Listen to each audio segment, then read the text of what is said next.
Good evening. Hello, everyone. How are we doing? Yeah? Great. Lovely to see so many faces here tonight. My name is Sarah Bo Parker, and I'm a DJ and I'm a host. And I used to actually be a student here at Point Blank Music School. I did the radio broadcasting course. But I'm really, really excited for tonight because I am joined by the wonderful and the talented Karen Harding, who is one of the UK's biggest dance music vocalists and singer-songwriters. So we please get a big round of applause for Karen. Hello, everybody. Hi. So just to give you a quick rundown for tonight, we're going to have a chat for about 45 minutes and then we're going to open it up to the floor. So think of your questions because I will be coming to you for a quick Q&A at the end. But before we start, I think it's only right we talk about all of your accolades and the incredible records you've released. Okay. So you're like, pace myself. So, okay, so let's just run down a few because there's quite a big list here, which is amazing. So you've been in huge demand since your top 10 debut single, Say Something. I know that everyone in this room would have heard it and absolutely loved it. And that was co-written and produced with Grammy-nominated artist MNEK. And this track is now certified 1 million UK sales and over 130 million streams. Yeah. That's incredible. I mean, numbers. No. The numbers just blow my mind. I don't even think about them too much, so yeah. Yeah, I think it's amazing. And in terms of your streaming combined, you've got over nearly 500 million streams on Spotify. That's like literally which like is I huge. said, like, I'm not the one who puts the numbers together. I just kind of just go with it and just see what happens. So, I mean, yeah, it's iconic. And you've got over 4 million unique listeners on Spotify. And you've worked with producers such as Shifkey, Paul Wolford, Will Cookson, Digital Farm Animals, to name a few. And so many of your tracks are frequently synced in some of the biggest UK and US TV shows like Love Island, Geordie Shore, Towie. I mean, where aren't you? I mean, yeah. So I don't want to. I feel like I don't want to embarrass you because you're just like no. But no, honestly, it's fine. It's just that I just I guess I don't think about it too much. I just like let the music talk, and I'm not. I don't like look at the numbers too much, especially when like songs come out, because it will just make me like just sit on my phone the whole day when songs come out. So I try not to like think about it too much. Love that. That's good advice for any future musicians out there. So everyone's journey in music is very unique and very different. So I'm really curious to find out how yours started. Okay, so like I started doing music up in Newcastle. I was I didn't study music. I was going to, and then changed my mind because like I won this talent competition up north. And what was the talent competition? It was called Music Means Life. It was just like some local one, and I won a manager who was actually a bit of a wrong-un. But yeah, I almost like signed a deal when I was like 16 to develop a development contract, that didn't end up happening, and then I just was like gigging. I did loads of restaurants, loads of bars. I was doing function bands and things like that, and just I wasn't actually writing at this point. I was just performing and just getting together acoustic sets, which I've done since I was like professionally since I was like 17, I'd say. And that was like, 60 quid for 3-hour sets on like a Friday night and nobody there. But yeah, was doing that. And yeah, I was just focusing on that while also going back to study. I went back to study A-levels, but had this like strange feeling that I was supposed to be doing music in the weirdest way ever. So I'd be going home, practicing, singing for like 3 hours, playing on a bit garage band, and writing lyrics and stuff, just messing about while I was trying to do my A-levels. Is that when you started to write music? Yeah, I guess so. I mean, it wasn't getting played to anyone. It was just me, like, in the house, on my little Mac. But God, if I listen to it now, I'm sure it'll be absolutely shocking. But yeah, like, that's kind of how I started doing music properly and professionally and earning money from it, alongside, like, doing an actual job. I was waitressing as well. and just sort of, just trying to focus on the music, but also earn a living at the same time. You have to survive, don't you? So I was doing that. Of course. I mean, I love that you knew like deep down that this is something that you had to pursue, which I think is incredible. And I'm so glad you listened to your intuition. You're doing what you're doing now. I genuinely think a lot of artists feel that, like when you've, regardless, if you're going to be a songwriter, if you're going to be a performer or whatever, I genuinely think that like there's this urge and like longing that you feel you need to be heard in some way or seen in some way. So I think it's important to follow that. And, I always give that as advice as well to people, just follow your instinct. I love that. And what was the first break for you? So where was the transition between doing the waitressing jobs and being at home on your garage band? Garage band, yeah. Yeah. What was that moment where you knew you could cross over and do it full time? So kind of like from there, I was doing the function band stuff. Yeah. Oh God, this is so muddled up in my head. This was before I went back to school, I think. I got a message from MNEK actually on Facebook, and he just messages out the blue. He said he wasn't feeling very well. He'd seen my YouTube covers. I'd put up like Latch by Disclosure, Fantasy by Mariah Carey, and just kind of was just doing it at home, messing about. All and, big tunes, by the way. Yeah, really hard as well. I don't even know if I could sing Fantasy now. But yeah, he messages and was like, do you want to come down? And I didn't know who he was at this point. So I was like, yeah, cool. Like, I'll save up some money and come down. And like got the train from Newcastle to London. And we did the session. But the story goes is that like I was...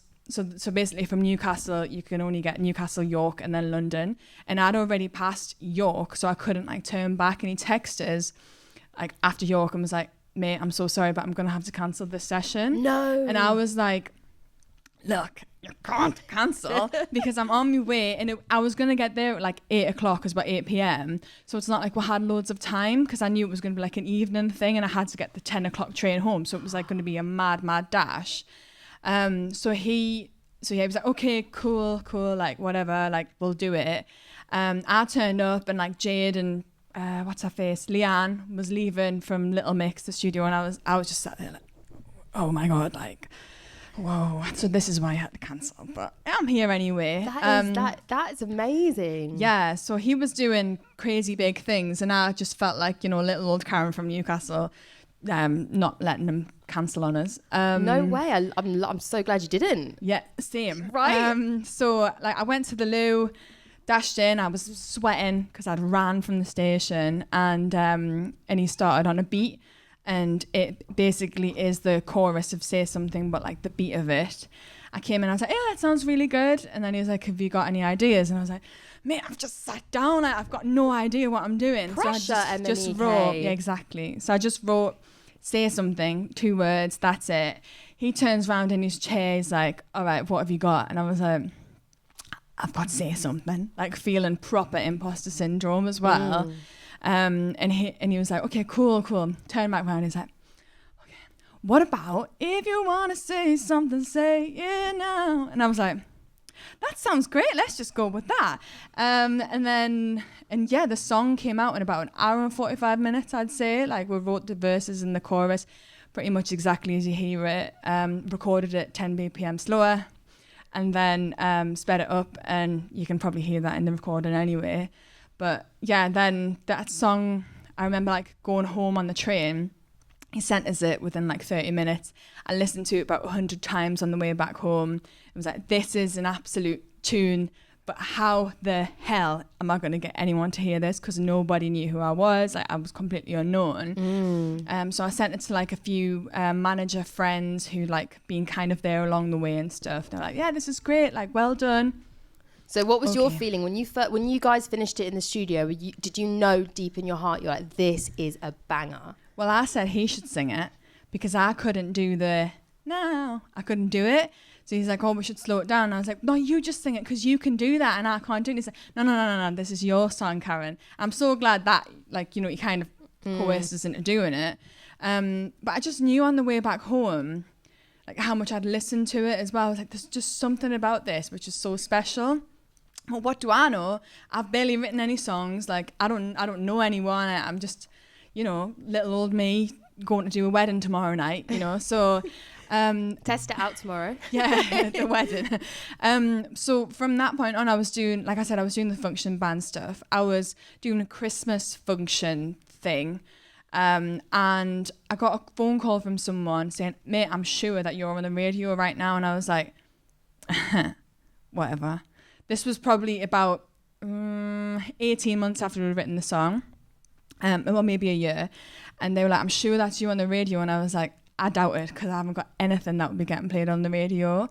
And I listened back to it when I got home, and I was like, oh my God, like someone's say something into a mini mix. And I had like 2 emails that week that were saying, hey, really like this song. Please, do you want to come and have a meeting with us? Like, such and such and such at umusic.com. So I was like, oh, so this is like an actual record label who just messaged us. Bearing in mind, the song got played for like a minute and a half. It didn't even get played for very long. So yeah, from that point on, it just, I don't know, like loads of people just got interested. I had like 5-6 record deals on the table. They all wanted to sign the record as a straight up single.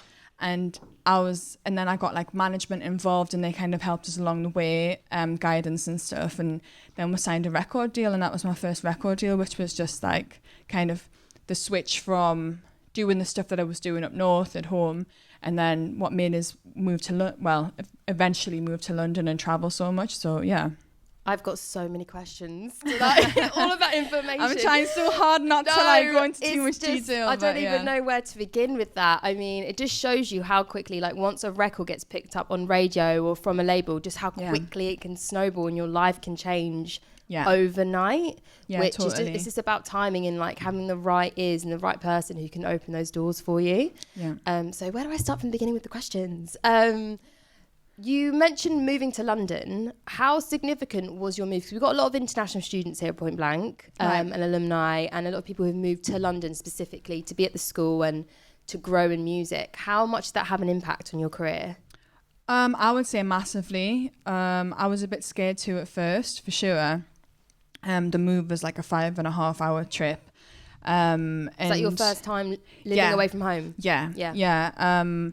And I was doing like Monday to Friday in London. I was doing probably like 5-6 sessions a week, because I'd signed to the record label and they were putting us in with absolutely everyone. I was absolutely knackered every weekend. And then at the weekend, I'd be going home and singing in like a couple of nightclubs in Newcastle as well. So I was just kind of just keeping everything ticking over. And then eventually I said to my boyfriend at the time, I said, look, like I'm going to have to move. And luckily he wanted to move as well, and he was ready for it. So like we did it together, and moved down. And I think it's strange because like you can live outside of London, but I'd say for going to events, network, and the ease of everything, the travel and all that stuff, it's definitely something that I would like recommend. I know it costs an absolute fortune and you're pretty skint for a while, but if you just keep pursuing it and also like work alongside the music, that's like a good thing. Because I feel like I've like worked with so many different people, and so many people are like almost embarrassed to say that like they have a full-time job as well as like doing a session. And I'm like, mate, there's absolutely nothing wrong with that. Like it's totally fine. You've got to do what you've got to do. Totally. I was lucky to have like the break that I had, because that was like financially, it set me up for a while. But it was just like, when I work with people, I'm just like, we live in London. You got to be able to like get some money somehow, some way. So yeah, the hustle was definitely real here. For sure. I hustle still, and I love it. Yeah. You've got 90 writing credits and counting. You've worked with so many incredible people. I'm really curious about what your writing process is, because I know that you were saying that you got put into rooms with loads of amazing people. Yeah. I mean, did you ever feel that imposter syndrome, or did you feel nervous? Like, how do you go into a room, maybe not knowing what you're going to write about yet, and come out with something? I mean, most of the time I actually go into the room and I don't know what I'm going to write about. I think like a lot of songwriters don't do it that way. They come in with a whole idea, they have like a whole lyrical concept, or they have chords and a melody already set up. But I usually try and go in like fresh, just because different things influence you as you go into the room. But I definitely had imposter syndrome along the way. There was a lot of incredibly talented producers and songwriters, and like, I mean, Capital, who were my first record label, they took us to LA, and I was working with like Diane Warren. I don't know if anyone knows who that is, but she's done like Toni Braxton and Whitney Houston and stuff. And I walking down the corridors, and there's just plaques everywhere. And then I worked with some... and now there's plaques in your house. Yeah, not as many as that. Holy moly, there's so many. I've worked with like Rodney Jerkins as well, who was like an all-time favourite one of mine, who did like Brandy, Michael Jackson and things. And when you get in the room with people like that, you always have a little bit of a panic. But in fact, they're usually the most natural kind of like people to work with, and they just go off how you're feeling and stuff. So you've just got to try not to overthink things, because like everyone's in the same boat. No matter how much experience you've had, like we're all in the same boat. We just want to make a good song at the end of the day. And what would you say are the key ingredients to making a hit? Because you've brought out a couple.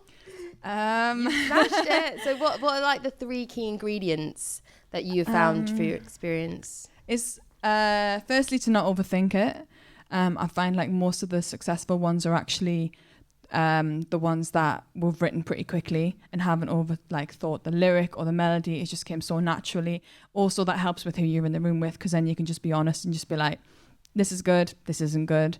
Try not to like linger too long on it, because otherwise you'll get too like attached. And yeah, like I'm a melody girl. Like I've always been a melody girl, so like I love to sing over instrumentals and things like that, and that's kind of how I do it. I add an absolute crazy amount of reverb and just put the headphones on, and I'm away for like hours. So I kind of like doing it like that. But what I find is really important is to get into the room with people who are from like different backgrounds to you, who like are into different songs and different music, because then that inspires a completely different thing that you wouldn't normally do. So yeah, just different people in the room, melodies, and yeah, just not taking it too seriously. Okay, I love that. I think that's an important thing I've always been told. Don't take life too seriously, but take yourself seriously, because I feel like things flow a lot more natural. Yeah. And you've referenced like Whitney Houston and people who've worked with Brandy, those type of songwriters. There's a lot of like R&B and soul influence, which is I can definitely hear in your voice. Yeah.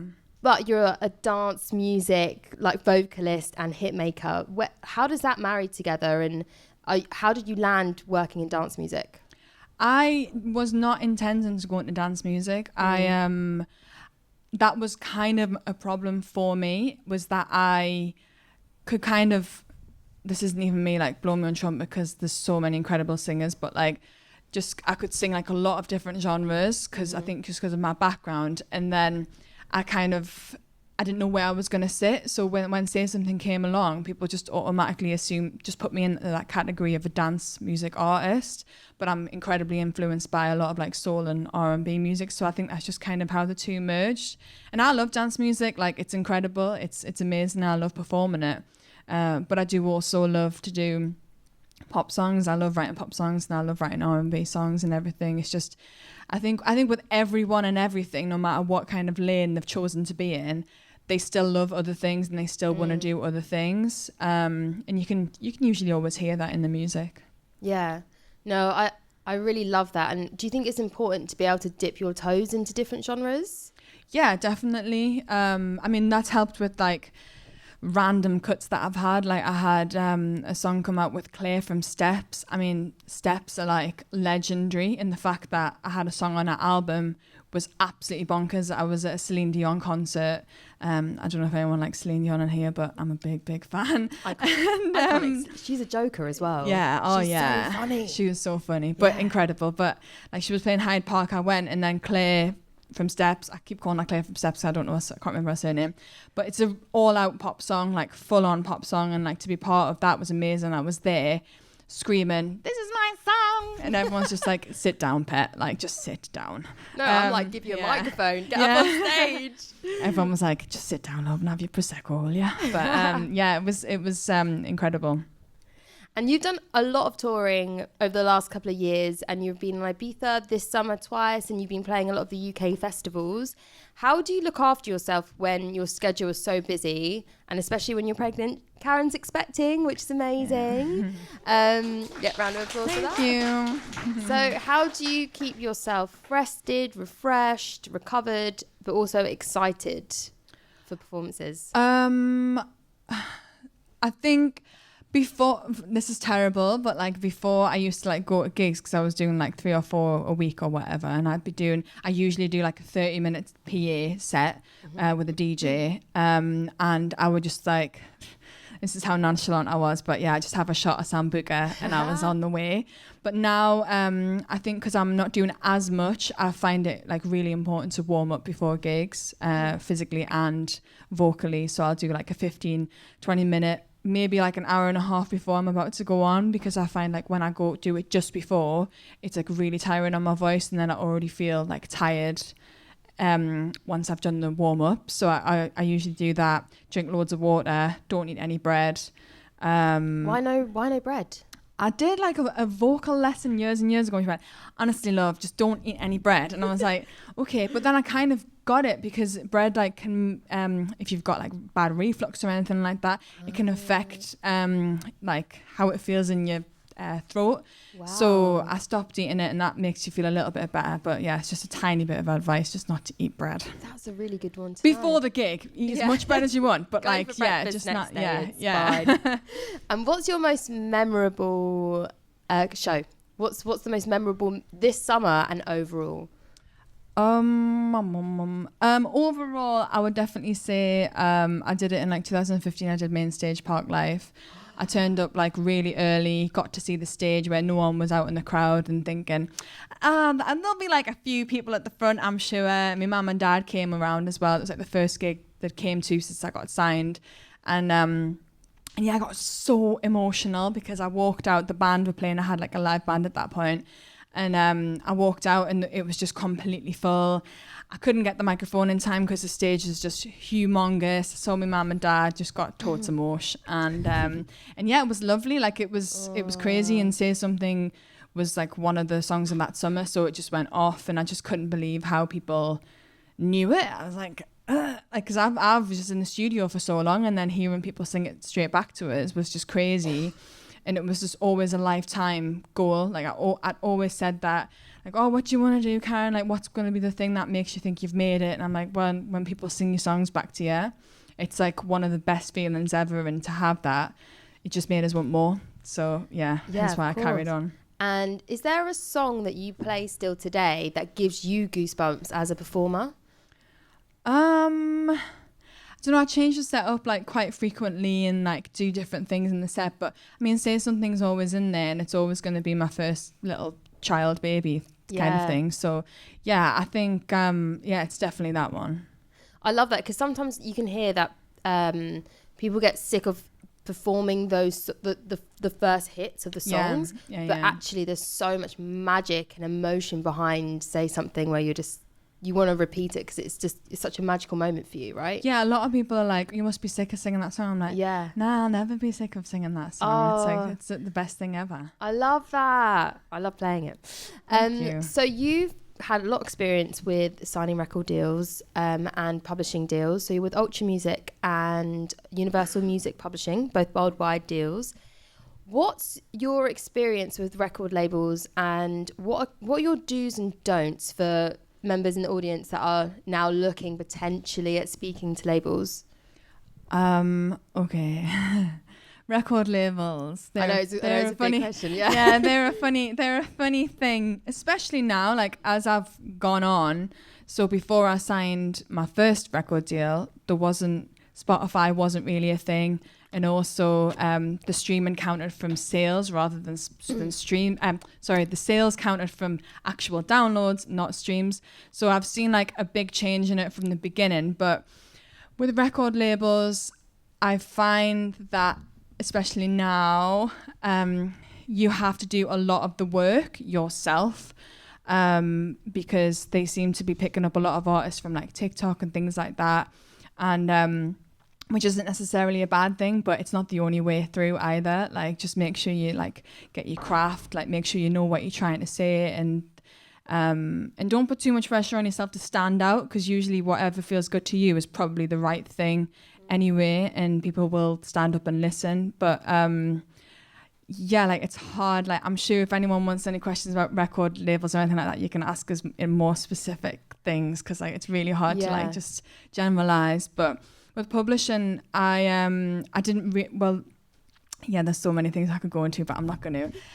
With publishing, I never really saw myself as a songwriter from the beginning. So it was like quite a strange thing to get into. I actually signed my publishing when I signed with my record deal, which I probably would not recommend to anybody if you get a record deal alongside a publishing deal, purely because they're tied in completely. And if you got dropped or you left the record deal, then you're still tied in on the publishing side, and then that means you can't like escape it in a weird way. I know what you mean. Like, if you want to move on, you want to cut your losses, whatever, and move on to the next thing. Yeah, but they're tied in. Okay. Yeah, so like I would recommend like just to be aware of that, and like always just research it, get as much advice from like a good lawyer. Always get a lawyer when it comes to deals as well. And yeah, like I could go on and on and on, but I'm not going to. There's loads, especially because I always forget about music lawyers, but obviously getting a lawyer is such a key part of it, just to back yourself and make sure that everything is good for you and your contract and your deal. Yeah, but it's not like the be all and end all.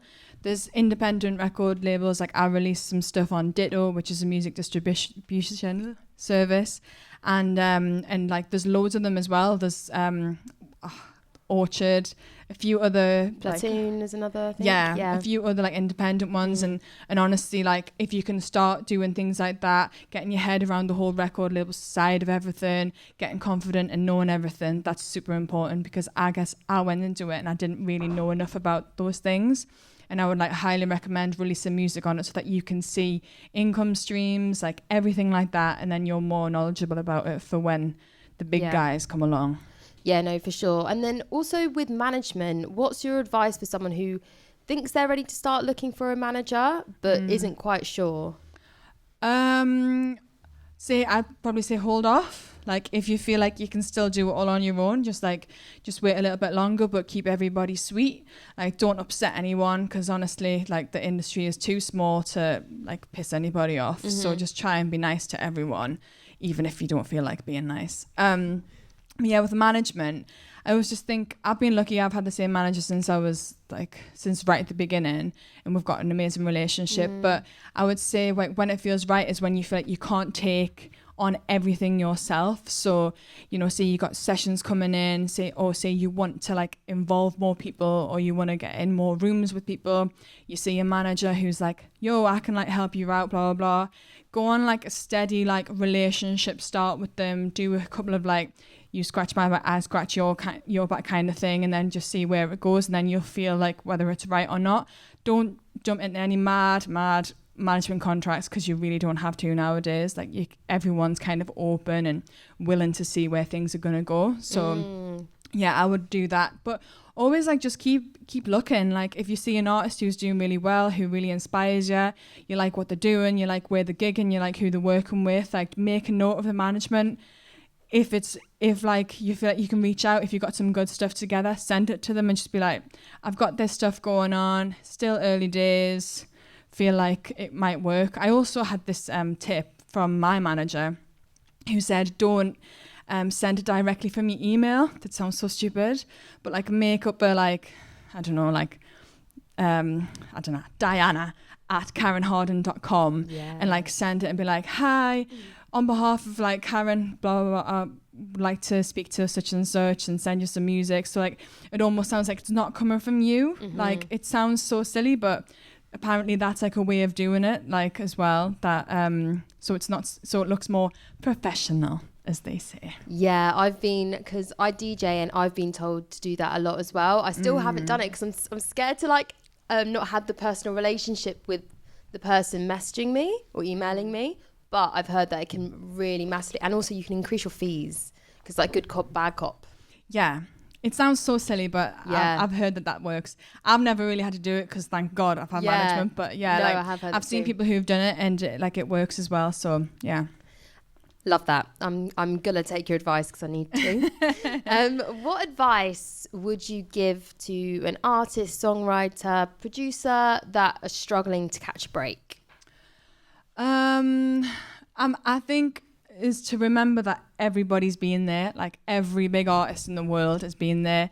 DJs who were from like small town in Ireland, haven't had a break, then suddenly have a massive break, or like, a singer-songwriter been writing songs for years and years and no one's listened to it, and then suddenly they have a massive break on TikTok. Like, it's literally just be patient, and like I said, if you feel like what you're doing is right, and it feels good to you, then honestly someone will also believe in it too. And it is hard because like I totally know, like, you feel like sometimes you're like bashing down a brick wall and no one's listening to it, and you're not getting any plays on SoundCloud or whatever, and you're like, why is such and such getting this? And like it is really hard, but there's also enough room for everybody to be doing it.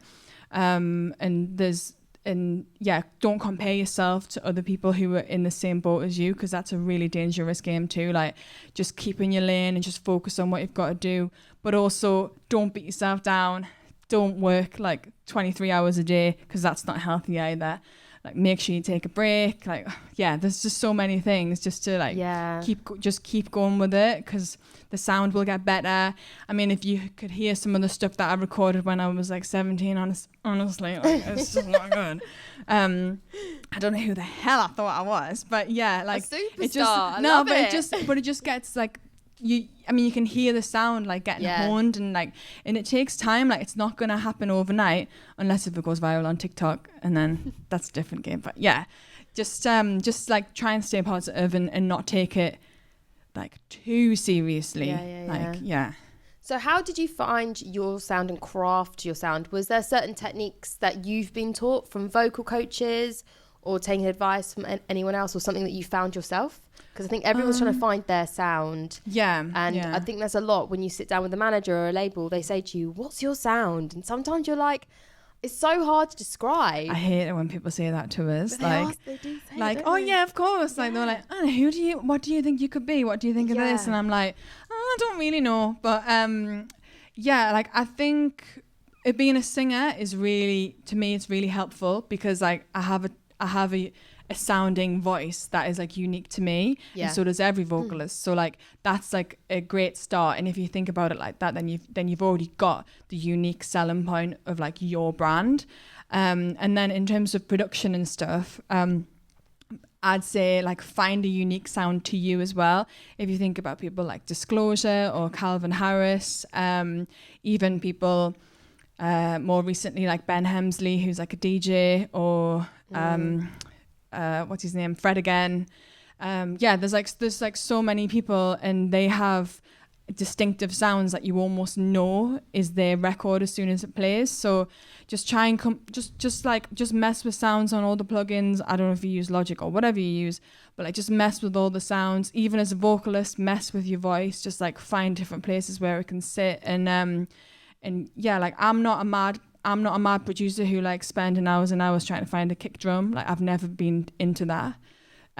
But I would happily spend hours and hours on a vocal chain, or like, on comping and all that kind of stuff. So yeah, like, just try and find unique sounds and tones that you like, that just seem to blend really well with everything else that you like to listen to and make.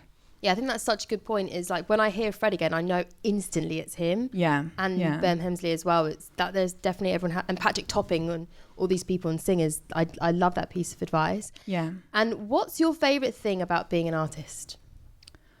I know there's many, but there's many. Yeah. I guess it's just like, like I said, like, I've been really lucky from the beginning to have like a successful kind of trampoline as a starting point to music. My favorite thing is probably performing, just because you get to see like how your music reacts and everything, and then you can kind of test it. That's always fun. I love meeting new people, so that's the great side of it. But it's also, what I like about it is that I can be like, do you know what, I'm not feeling this, and then like be like, right, I'm done. Like, I don't have to plug away at it too hard if I don't like it. So I can, you can be quite like forthright with what you're trying to say if you feel like being that way inclined. Love that. There's so many, what's the best thing you find about being in a room with people when you're writing? It's just the fact that I think one thing also, bearing in mind about this, is when you're in the room with people, don't try and force yourself upon people, because honestly, like, it never works like that well. Try and like read the room, see what everyone else is feeling, see the vibe. Say, for example, like one person's really melodic, just wants to sing all the time. Give them some time, let them listen to what they're saying, listen to what they're doing. Doesn't mean that you have to sing over them and be louder than them, because that's not like necessarily how it works. Like, I always find that when we get a good song, everyone in the room has their own like position in the room where we all know what we're doing. Even if you put 2 words into the song, or you put the whole lyric, like, it's like super important that everyone's in the room and everyone puts a little bit in, because that's what makes it like the way that it's going to be. And sometimes I find I'm singing for 7 hours straight, don't stop, because the other person in the room might not feel that way like that day. So like, I just try and then some days I won't say anything at all. So it's just like dependent on who you're working with. Just try not to like just force ideas when you feel like someone else is maybe coming up with better ideas than you on that day. Doesn't mean like you're not as good. It just means that you can just take more inspiration from that person, which I find is like one of the most important things about songwriting. That's really cool, because it is really like a collaborative thing that you guys do together. Yeah. And a lot of these, do you go on a lot of writing camps? Is that where a lot of these sessions happen? Or I've done quite a few, not so much now. Like, I like organise a lot of them myself with people who I like to work with, but done loads of writing camps, which are also really helpful in terms of meeting loads of people. So if you get invited to any writing camps, I would recommend it, because you meet people, you get put in the room. I know it's probably not ideal because it's so intense, but it's a really helpful way of just finding people who you connect with, and then at a later date you can get a session in with them. Yeah. And I guess that's how like you build, like, I like to say your network is your net worth in music. I think building like genuine relationships with people goes such a long way. And you like your relationship with MNEK now, like, I imagine is really, really, really close, because you guys did a hit record together, and that was years and years ago, and that has created a snowball effect on your life. And I think it's so incredible how these things just happen. It made me laugh the other day. I was on Instagram, as I am every day, and Fat Tony, I don't know if you guys know DJ Fat Tony, but he posted a meme, and this is about DJing, but I think it works for music as well, being like, a slice of it was DJing back in 1995, and the rest of it was like sex, drugs and rock and roll, like living life. And now 2022, it's like slice of DJing and social media, which is true. It has its pros and cons, but what's your relationship with social media in terms of releasing music? I prefer to use social media as a tool purely for releasing music. However, that's not how it works. If it was up to me, I would just put a post up when I had a single out, but no one would ever be bothered, because they want to know who you are, they want to know like what you're up to, they want to know all the grimy stuff that happens behind the scenes. So like, I'm happy to post that as well. I want to see what you've made for breakfast. I mean, I don't know about that, like, but I think like I enjoy posting sometimes, but when it's regimented, that's when I really don't like it. But sometimes it's important to do that too, because it's really helpful in terms of scheduling towards things, engagement. All these words freak me right out, and like I'd just turn my phone off if I could sometimes. But I think it's really important, especially now, and I use it more and more. Because if you don't have that engagement already there, and you don't have all these videos, like fun videos of you and your personality, then people don't check out the music at the end of it.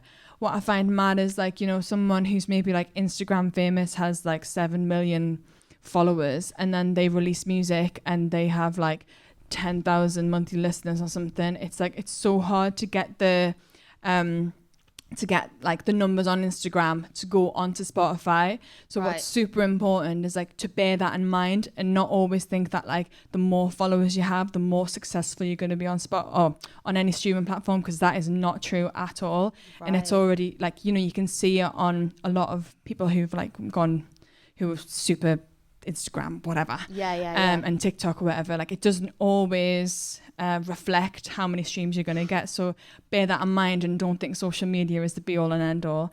I'm saying that purely because I'm not a mad social media fan and I don't love it. But I think it's important for your mental health too, to not always think that like, your followers are the thing, because you know, you want people to turn up to gigs, you want people to listen to your music, and that's first and foremost, to me, is the most important thing. Yeah, no, definitely. And I think social media is super, super important to promote yourself. Yeah. But you want to be able to actually perform in real life and build connections with your fans and the audience and stuff. So it's not the be all and end all. They go hand in hand for sure. And I mean, even more so. But I just think like, just focus on the music as well. And like, if you really want to use social media as a platform, you can use it to focus people to your music in loads of different ways. So do you feel any pressure from the labels or from your management to keep posting?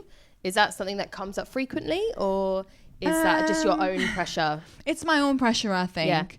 It just, like I said, it goes hand in hand. It's just like the age we're living in at the minute, and I just kind of, you have to keep up with it, and it's fine. Like, I don't mind it at all. We've actually just got like someone on board to do a lot of the social media stuff, because I just find like, timing wise, I didn't realize like TikTok and stuff can be like a full-time job. This is one thing that I don't like about being an artist, is that I'm expected to like go into the studio, write all day, finish the songs off the next day, do another couple of things like that I'm supposed to do, and then also spend 6 hours on a TikTok video. It's like, and then edit it and then post it and then think about what comment I'm going to do and then think about how many people have looked at it. There's like so many different things, and I personally think if you've got friends who like to do content, if you've got like anyone who likes that kind of stuff, then get them on board with ideas and stuff, because it is tiring to come up with new concepts of TikTok video or Instagram videos. Like, you should be focusing on the music, in my opinion. No, I hear that, because I had a meeting with someone the other day and they were saying you should post 3 TikTok videos a day for the algorithm to go, and I'm like, wow, I'm like, that's long. I understand. I don't have time for that. No, but you know, we can get some help on hand. Yeah. So speaking of music, you've released quite a few singles over the last couple of months. Yeah. And so first of all, congrats, because they are all wicked. So you've released, your latest one is That Feeling with Biscuit. Yes, Biscuits. What a banger, by the way. Thank you. Yeah. I've been singing along to it, and then also with Jonsu. True. Yeah. Sorry, it's my handwriting. No, it's all guys. good. I'm so all sorry. good. It's like a full. He's Dutch as well, so it's hard to pronounce. I never know how to pronounce it. So yeah. How has it been releasing those 2 tracks? And then we're gonna move on to your new single that you've released off your debut album, which is coming towards the end. No, next year. Next it's coming. year. Yeah. It's good. Like, one thing I like is to collaborate with other people, because then you kind of see like how their approach to music is, and you know, when your name's not first, it's kind of nice because you can take a back seat and just like chill a little bit, like, and just let them go with it. But it's quite nice. I enjoy it. I enjoy the collaboration side of it, and I think maybe like for the next year before the album and stuff, I think I'll focus on it a little bit more than like I have been over the last couple of years. And do you find that it, in terms of collaborations, does it help build your own audience? And so is it more of is it a strategy in terms of being able to appeal or, you know, get into the Dutch fan base, or was it a collaboration that was very organic and you guys just wanted to create a song together? That one was quite an organic one, you know, like I'm kind of mates with them. We've worked together numerous times for the past like 5 years. So like, you know, we were like, oh cool, this is cool. I sent him a top line. He like worked with it a little bit, sent it back. He's like, Karen, this is a vibe, and then put it out on his record label. So love it. Yeah, it just kind of works. It works differently every time. Yeah. But yeah, it also does help with releases. Yeah. Like, you know, if you've got stuff coming out, it kind of takes the pressure off it to just put a song out and then suddenly be like, is anyone listening? But if you put songs out before that with other people, then like it means more people are going to your channels and things like that. So yeah, it does affect like your own records as well. Yeah, that's super cool. And so you've got your debut album, which is coming out next year. Yeah. Can you just talk to us a little bit about the creative process from creating a debut album versus an EP and a single? Is it different?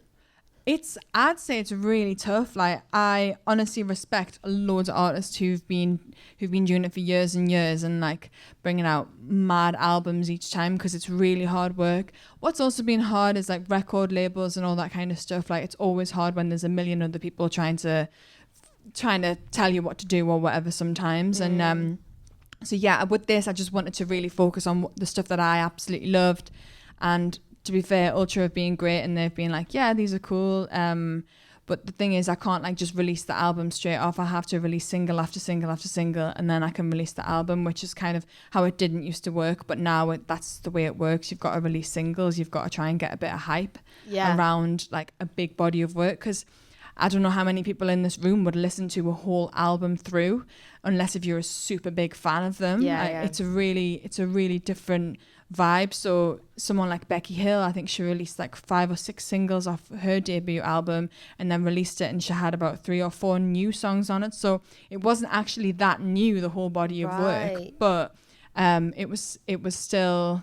But then now I think, because those are the singles that she probably put forward for the album, but had to release them before she actually put the album out. So yeah, that's super interesting. I mean, I'm a sucker for a long car journey, so I'll get the album on. Yeah. I want to ask you, Other Side of Love. This is the first release of the debut album. Yeah. I'm super curious about the process behind the decision making to release the first single and the second single. Like, how did you come to that decision? I was actually really strong about that song and said, look, I love this song. It means a lot to me. It's not what I don't write really, really personal songs that often. And when I do, I don't really tell anyone. But with this one, I just felt it really struck a chord with me. I still find it incredible to sing, get totes emosh when I'm singing it as well. This is the Goosebumps song. Yeah, maybe it is. You know, it's just I just haven't done it that much because it was released like more recently. But I was really strong with it, and everyone else was too. So it was just one of those songs that was able to just come out, I guess. I love that. It was sat on my computer for about 4 years, and I wrote it to a Chris Lorenzo track to start with. Wow. I had a totally different lyric. It was terrible. And he got back and said, can you change the lyric? And I was like, yeah. So I got my mate Belle to come down, and then we wrote the top line lyric, and then it was just sat there for ages. And then I asked my mate, who's called Franklin, who's a DJ producer, and he reproduced it. And that's kind of how it all worked. And he loved it as well, which is also a really nice sign, because you're like, okay, everyone's on board with this. Everyone's feeling it. We're good. Yeah, I love that so much. And can you give us anything about the creative brief behind, like if there's a brief, is there an idea behind the album? Is there a theme, or I don't know, is there we're kind of still working on it at the minute.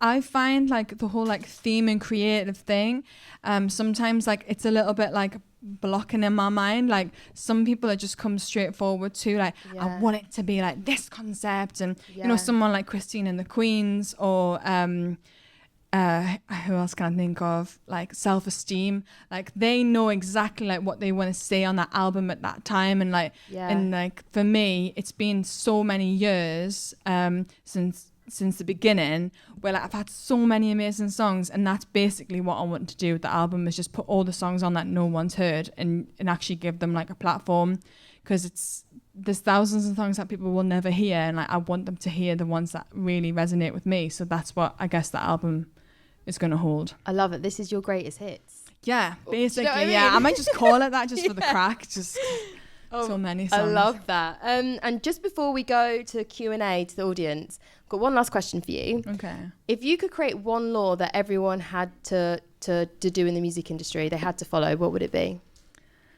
I mean, more recently, there's been like a huge thing about songwriters not getting credit and stuff on a lot of tracks. Right, yeah. So for me, it would probably be that I mean, there's a huge thing about like all the royalty points and all that kind of stuff on songs, and major record labels take like huge cuts of the songs that we release on the record labels, and they kind of aren't willing to give any of those points to songwriters, and it's frustrating because like I see it from both sides. Obviously I get a master split on the master because I'm the artist, but in terms of like the songwriters, they see very minimal splits when it comes down the line from like distribution and onwards. So for me, I personally would love to see songwriters have a bit more say in their power. Yeah.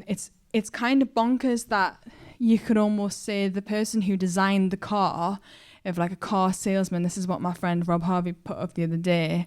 He said like, you know, the car salesman is earning more money than the car designer in the music industry at the minute, which is kind of crazy. Yeah. So yeah, I feel like just songwriters just need to have more power and to be able to like get more recognition in terms of like just points to say like, look, I know this is your song and we're going to take it and we're going to make it big. So yeah, that's kind of how I feel at the minute in my mind. I love that. Karen Harding for president. 2023. That's amazing. Thank you so much for answering all of my questions. And I'm going to open up to the floor. Does anyone have any questions for Karen? Hi, I'm Kate. Brilliant to meet you. I mean, it's really a pleasure because thank you. When you were working with Wilkinson, you know, because you'd done Sweet Lies and that, how did that, you know, how did that work? Because they are, you know, and all of you, they're two songs that me and my family, like, we turn those up in the car, like, because they're like major bangers. It's like, so how did you know like with most tracks, like, oh, this is going to be amazing, and like, you know, do you have like some tracks where you've written it, you've recorded it and think, oh, this isn't my best work, or as opposed to you've written like all of you and that, or thinking that, and it's like, oh, this is gonna smash it, this, you know, this is gonna do bits. I mean, working with Mark is actually really interesting because he's very technical in terms of like how he approaches things. So like I said, I'm like more of a flow person and just go with it. But he's like, yeah, with Sweet Lies, that was we were going to and from a lot. We kind of had the original idea, and then we had to go back into the studio, add on this amazing producer called Brad Ballou, who also added more things onto it. But I actually kind of was against singing on that song, Sweet Lies, because I didn't really know much about drum and bass, and I wasn't like mad into it. So I was a bit like, oh, I don't know, like maybe you can find another vocalist for it, which happens a lot on like a lot of songs with a lot of like artists as well. But I was like, maybe you can find another vocalist, and they were like, all right, cool, but like they couldn't find anyone who like suited it, because the problem is you get demoitis anyway. Like we all hear something so much that we just love it, and then we can't hear anything else. But yeah, like it was incredible that I actually finally got onto the record, and then the song like did as well as it did. But All For You, I didn't actually write that song. Wilkinson sent me it like a couple of years after Sweet Lies. It was actually Celeste who wrote that song, you know, Celeste. So yeah, they had her on the vocal. They sent it to me, and I was like, oh, this is sick. Like, I'll give it a go. So yeah, I guess that's kind of how. But I didn't know they were going to be like really massive bangers or anything like that, and they still go off now, especially like in the live sets. And I love performing with them. I did like Brixton Academy earlier this year with them, and yeah, like they just always go off. And the drum and bass scene is mad. Like I did not know that it was like as big as it is, but they are loyal fans as well. We've got one right here. Yeah. I can tell, yeah. But yeah, I mean, the thing is with a lot of songs, you just kind of hope that it's going to do well because you like it. But yeah, there are songs where I just think that's definitely not good. And then sometimes I do really well. So sometimes you're not always right. Like sometimes you gotta like take outside influence and people, you know, like it too. Yeah, so like the main thing is just keep loving what you do. Yeah, definitely, and just believing in it. But I mean, you know, you can also take what other people say as well, but take it with a pinch of salt. Like it's not the be all and end all. Hello, my name is Nico. Hi. I'm producing a lot of music right now. Okay. There's one track which I want to release, which could be big, but I'm not finding the right singer. Do you have any advice where or how could I find the right singer for it? I mean, I get approached a lot on like Instagram and things like that. I don't know if you've approached anybody on that. It feels like sometimes, you ended up in someone's junk email, but honestly, like I think a lot of people actually see the messages. So if you find somebody on, try and message them via Instagram, try and find a contact. In terms of finding them, social media is massive for that. YouTube, maybe type in some stuff that you love, and see if there's any covers of it. And then like see if there's any vocalists on YouTube who may have covered it, because they will obviously like that style of music too. And usually everyone has the contacts. Everybody wants to get contacted. Everyone wants to be part of something. So I would say that way. And yeah, like finding songs through Spotify, like finding other artists who you are inspired by, going through also like such and such, go through all of that, like look through all of their features, who they've got on their records, or look through the artists, and then and just find a way to approach them via that. They usually have management, on the bottom of the Spotify bio, or like Instagram, Facebook, Twitter, like all of that too. So just try and be as proactive as possible. Is like finding links between the stuff that you listen to already, that inspires you, and then hopefully you can get on like a mad trail and find loads of people who you've never heard of, which I do very often, to be honest with you. Like trying to find new people who I want to listen to. I just go on like related, and see what tickles my fancy, I guess. Cool. Thank you so much. It's all right. Welcome.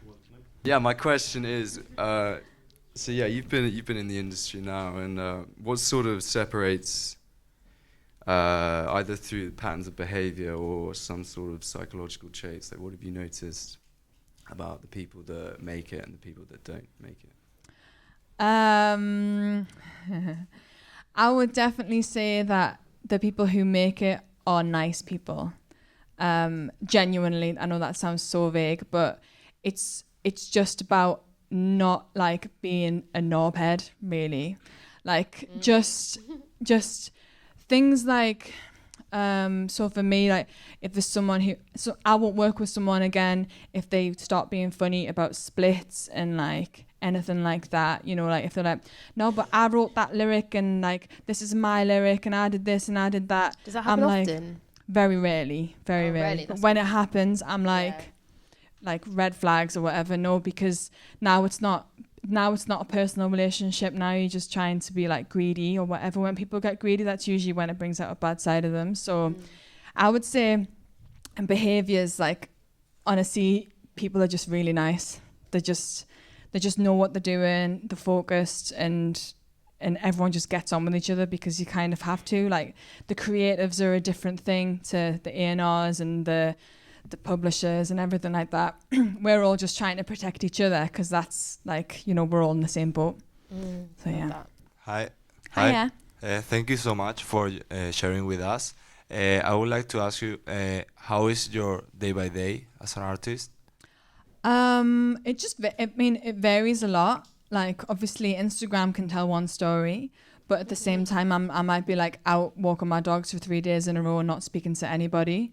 But usually it's kind of doing a lot of emails, getting back to people, sending out a lot of like top lines and acapellas. That's usually how I work. But at the moment that seems to be the thing, because I've got a lot of songs, and so I focus on getting in touch with other artists. My management focus on getting in touch with other management, and we send out like a load of stuff that is catered to that artist that we want to work with, and yeah, like I've got like a studio at home, so I get in the studio, just mess about really, like catch up on stuff that I might need to do, or just start some stuff from scratch, or like I'll like mess around on the decks. Bearing in mind, DJ? No, like I touched on it a little bit. I'm not a pro at all. I prefer the singing, to be fair. It's a bit easier for me. But yeah, but I take a lot of breaks. Like I take a lot of time off as well. I think it's super important. I'm not saying like spend 6 weeks off and don't do anything, But I just mean like just try and go out, get mortal, have fun, or if you don't drink, go out and have fun, and just honestly, like, it's so important for that. I find sometimes when I'm really hungover, or like I've been hungover over the weekend, my session starts on Monday morning, I'm thinking, please, I really can't be bothered to do this, and that's usually when the best songs come out. So just try and like have a good time alongside, you know, actually working and answering the emails too. How often do you go to the studio with other musicians, other artists, other producers? At the moment, my schedule is like I do like Monday, Tuesday, in the studio. So I come into London and I'll do like some sessions with people who I like to work with. But it varies really. Like I could be on a writing camp for a week and doing 2 sessions a day with different people. So it varies, but I try not to fill up my whole schedule. Because like I said, I used to do like 5 a week and it was exhausting, and creatively I couldn't come up with anything. So I just try to take the time off in between now to really give myself to the sessions, watch a load of TV programs, write a load of lyrics down, literally just try and suck the inspiration so that I have time in the sessions that like I find I'm gonna get something good from, you know, are successful. So yeah. I wanted to ask, because I'm currently trying to teach myself how to sing. Okay. And I'm very good at singing and like other people's songs, like songs that I know, songs that I like, all in different sort of octaves, I suppose. Yeah. But for my own voice, I can't find it inside me, and I don't know if there's any tips that you could give me to help, please. I would say it's important to sing things that you are uncomfortable singing as well, purely because we'll always go to the things that we feel comfortable singing, as a cover, I mean. So like just try and do stuff that you wouldn't normally, because then it like will make your voice do things that aren't as comfortable, and then it will like make you be inspired by different things. So when you're trying to work on your own stuff, then at least like your voice is going to different places and not just mimicking the people who you love to sing. Also like just to get in the studio and work with like producers who are looking for someone who might already have a top line that is sang by someone else, like a demo, and then you can go in and put your own stamp on it. So you are essentially covering someone else's song, but you're like adding your uniqueness to it. Do you know what I mean? So just try as much as possible to not keep going back to the same things every time, and just I think working with people on original material might be super important for you, because then you will be able to just explore. You know, give yourself time. Maybe if you want to get in touch with some people, get them to send you some songs with top lines on them, and you can just mess about in the house, get comfortable with it, and then you can go in the studio and see what comes out. Well, go on, Karen, what are you telling me? Hiya. You're right. Yeah, I'm good. You? Yeah, good, thank you. Nice. I'm a rapper. I go by the name of Two Lippy. So if you want to get on my music, go and do that. Okay, but, yeah, nice. I have a question. I'm trying to build the right connections and meet with the right people, and I heard that your net worth is your network or something like that. Yeah, your network. How exactly do you do that? Because I spoke to rappers before and I've asked them, yo, can I spit something for you? They're not really trying to hear that. So like, what's the best way to like network and them things there? Oh, it's hard because I think like sometimes you feel like nobody's like actually interested in what you're trying to say, and I've been there like a million times where I'm like, do you want to listen to this? Do you want to listen to that? And they're like, nah, not really. You know, when it's up and down. So I think try and surround yourself with positive people is like a number one thing for me. Like surround people who love your music as much as you do, because that's like the confidence that you need behind you, like because the confidence game is a big thing anyway. But then in terms of getting around to people, I think reaching out to people who you like really like, whether that be like big or small artists or whatever, reaching out to them and just being honest with them and just saying like, look, like here's some of my stuff, send them a little SoundCloud link, not with loads of stuff on, by the way, maybe like 1 or 2, even 3 tracks, because I think if you inundate people, then they instantly get put off by it. So just try and like find a really good selection of stuff that you really believe in, and just try and send it to people, because honestly, people do listen to stuff, just not like as quickly as you want them to sometimes. In terms of collaborations, I mean, like, I think it's just about working with someone who's worked with somebody else sometimes as well. Like, you know, getting in with a producer, doing a couple of sessions. They might have had like one session with such and such like a couple of weeks ago or whatever, and then at least you've got some sort of link in with that. Also, I don't know if you looked into management or anything like that. Again, management might be able to pull you into some sessions that, you know, you feel like you might not have been able to get in on your own, if that makes sense. But yeah, I just think like just like keep going with it, and just be select on what you send in people. You don't, like I said, you don't want to inundate people, and yeah, just keep at it. I know it's hard work, honestly, but like if you got the right things to say and you believe in it, people will listen, stand up and listen. So yeah. All good. I love that. Self-belief is so important. Yeah.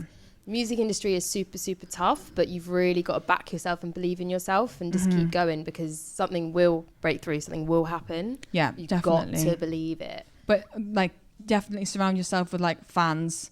Because like whether that's even your mum, best mates. Yeah, whether that's your mum or like anyone, sure. like you need positive people around you all the time. Yeah, for sure. Well, thank you so much for tonight. I personally learned so much. I hope everyone else as well. Thank you. Big round of applause for Karen. Thank you. Thank you so much for joining us.